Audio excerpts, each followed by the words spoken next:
Should you buy the Asus Zenfone 6?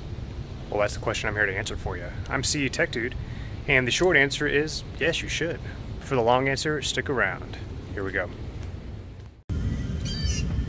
Okay, everybody, so the first thing I want to go over is just the build quality of this phone. It's really nice. It's a 6.4-inch screen with no holes or notches or anything on it because of that camera on the back. It replaces the need for anything on the front. Besides, there's an LED notification light right there, and then you got an earpiece right here. It's hard to see, but it's there. And this actually has a dual speaker, although it's very weak, especially coming out of the earpiece right here. But it does have a speaker on the bottom as well. Now, as far as the back goes, it is glass and it has a real nice blue kind of. This is a black phone, but it's got a blue tint too, which is cool, and the blue logo right there, the blue writing, it's really nice as well. You get that fingerprint sensor there that works really well, and it unlocks the phone quickly. I have no issues with that at all. And on the bottom you have a USB-C port and a headphone jack right here. And nothing really on the left side besides the SIM card tray and the SD card slot. And you can put 2 SIM cards in here, plus 1 SD card, which is pretty sweet.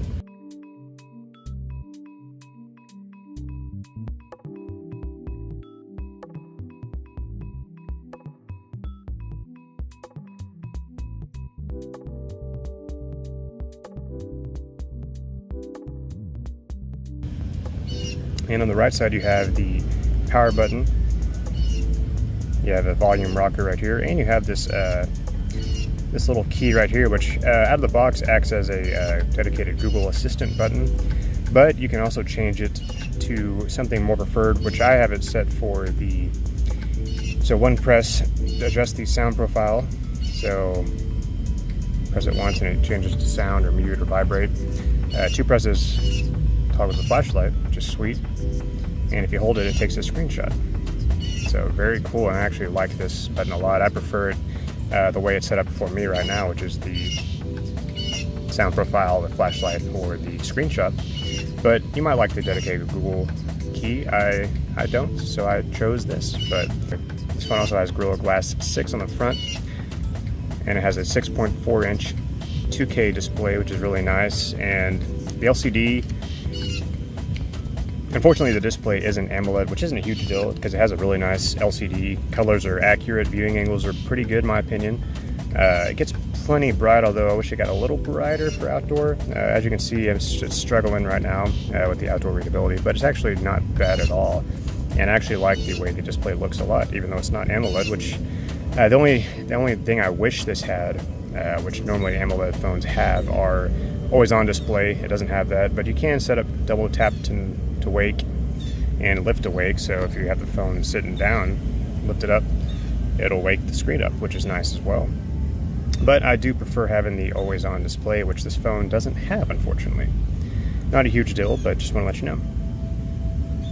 Now, of course, I didn't mention the camera for a reason because, well, the camera is something special in itself. Obviously, there's no front camera on the phone because everything is in the back, and the reason why that is because, I'm sure you already know this, but the camera flips up. So it's got that cool motorized feature, which you can adjust using the volume buttons when you're in the camera app. You can set the motor to your liking just using the volume up or volume down keys, which is really sweet. And this camera is quite the head turner. I've gotten a lot of like, whoa, that's neat, and I agree, it is really neat, and it's also very useful in my opinion. One of the main reasons I don't ever use phones for recording, except for right now, for recording myself at least, is because, well, the front camera usually isn't as good as the rear camera. So this solves that problem by putting the rear camera on the front, which is really cool, and it's going to be very useful for YouTube videos, for people that are recording vlogs and such. It's really a neat feature, and I'll go over that more in a few minutes. And this phone, like I said, it has some weight to it, and that's because of the 5,000 milliamp hour battery that's in this phone.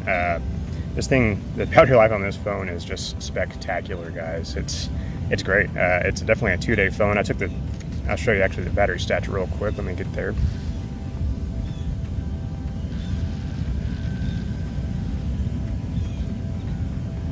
So as you can see, the screen usage since full charge is 3 hours and 17 minutes. Mostly the the battery usages from apps. Pandora always seems to drain my battery. That's another thing for another time. But yeah, so you can see the last time I charged the phone was one day, 3 hours ago. I still have 13 hours left, and it's been a great battery phone. So yeah, 3 hours, 18 minutes screen on time right now. That'll definitely go up.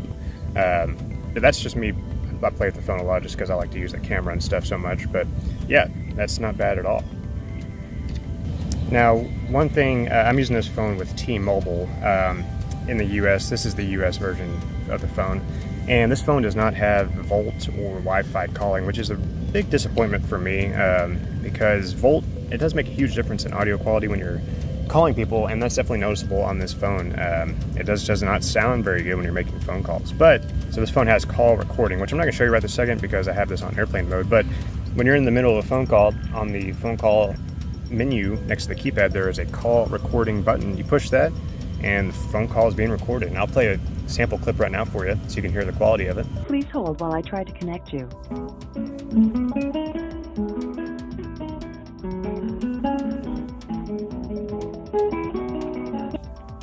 Hello. Hey, how's it going? Oh, good. How's it going with you? Oh, pretty good. I was just testing a call recording on the Zenfone 6.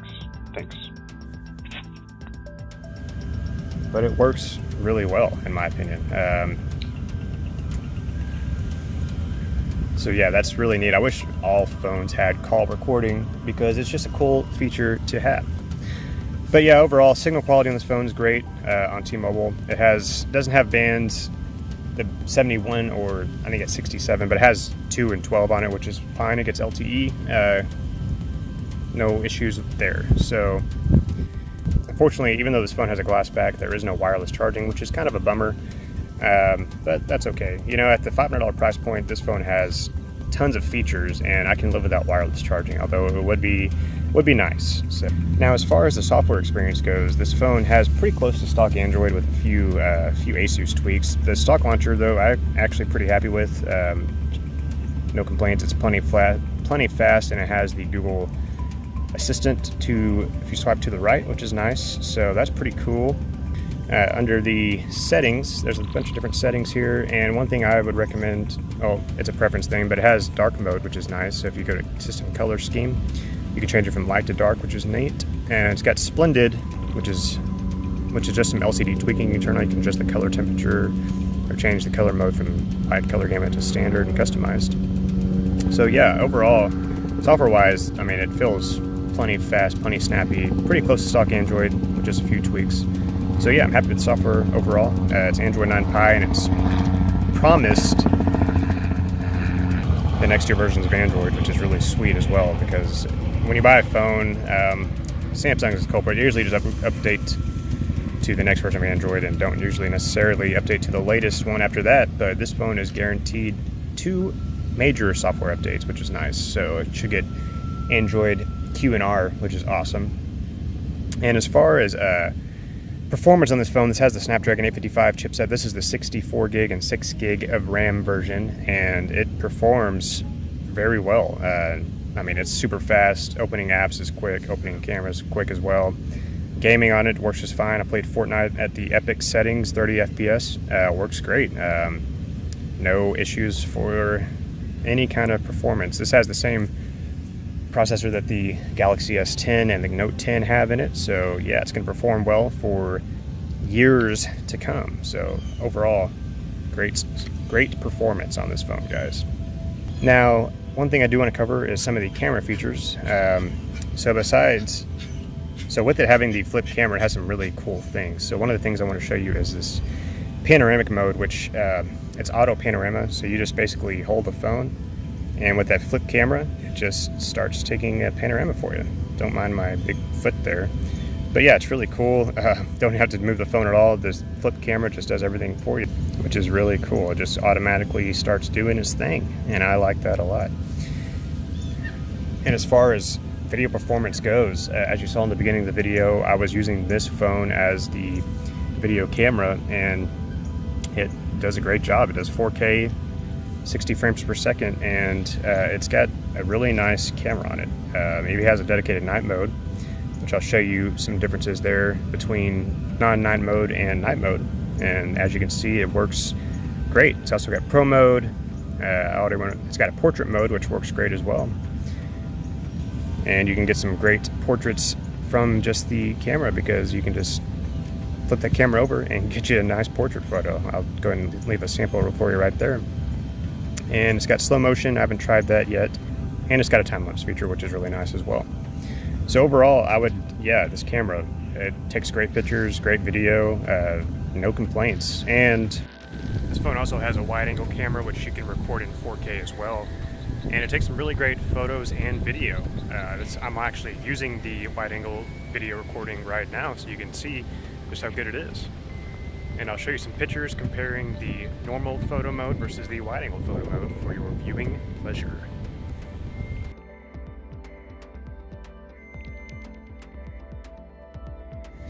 And one other thing which you may not care about is this phone already has official Lineage OS build on it, which is sweet. I haven't installed that yet, played with it, but if they don't honor their word for software updates, of course you always have the option to install Lineage once you unlock your bootloader, which ASUS provides a bootloader unlock tool for you, which is sweet.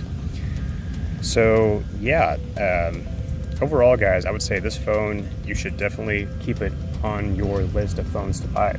It's got all the latest and greatest features. It starts at $500. This is the $500 phone. This is a 64 gig, 6 gig version, and $500 you get great camera, great battery life, great software experience. You also get the latest and greatest specs as far as chipset and RAM and features go, and you get the micro SD card slot and the headphone jack, which a lot of phones are taking out now.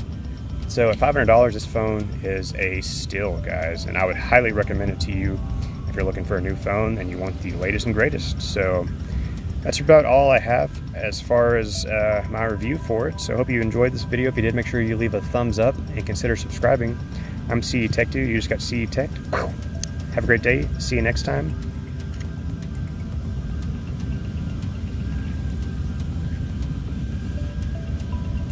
And thanks for watching. Peace.